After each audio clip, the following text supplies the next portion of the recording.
தாய் தமிழ் உறவுகளுக்கு வணக்கம். தமிழ்நாடு முன்னாள் முதலமைச்சருக்கு 4 ஆண்டு சிறை தண்டனை, 100 கோடி ரூபாய் அபராதம் என்ற தலைப்பில் இந்த காணொளியை காண்கிறோம்.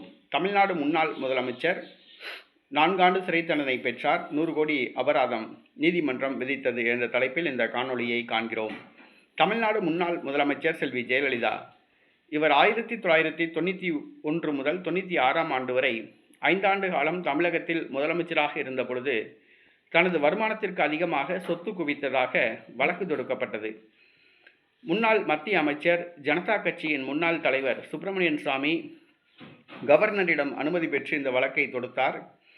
பின்பு தமிழக அரசு இந்த வழக்கை ஏற்றுக்கொண்டது. இந்த வழக்கு தமிழ்நாட்டில் நடக்கக்கூடாது என்று கேட்டுக்கொண்டதன்படி கர்நாடகா சிறப்பு நீதிமன்றம் இதனை விசாரித்தது. ஏறத்தாழ 17 ஆண்டு காலம் விசாரித்த இந்த வழக்கானது 2014ஆம் ஆண்டு தீர்ப்பு வழங்கப்பட்டது. அப்பொழுது தமிழ்நாடு முதலமைச்சராக செல்வி ஜெயலலிதா மீண்டும் பதவியில் இருந்தார். மைக்கேல் குர்கா நீதிபதி அவர்கள் இந்த தீர்ப்பை வழங்கினார்.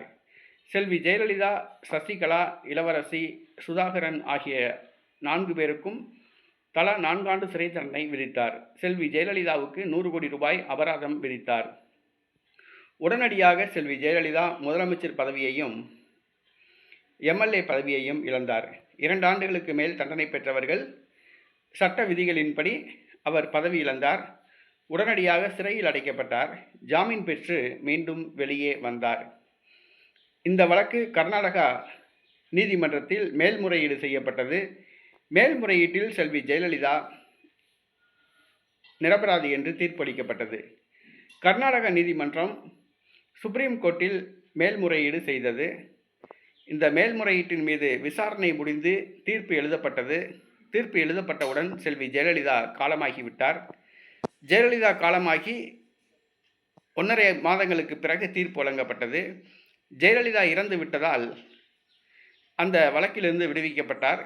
அதற்கு பதிலாக சசிகலா, சுதாகரன், இளவரசி ஆகியோருக்கு 4 ஆண்டு தண்டனை விதிக்கப்பட்டது. சசிகலா 4 ஆண்டு சிறை தண்டனை அனுபவித்து வெளியே வந்தார்.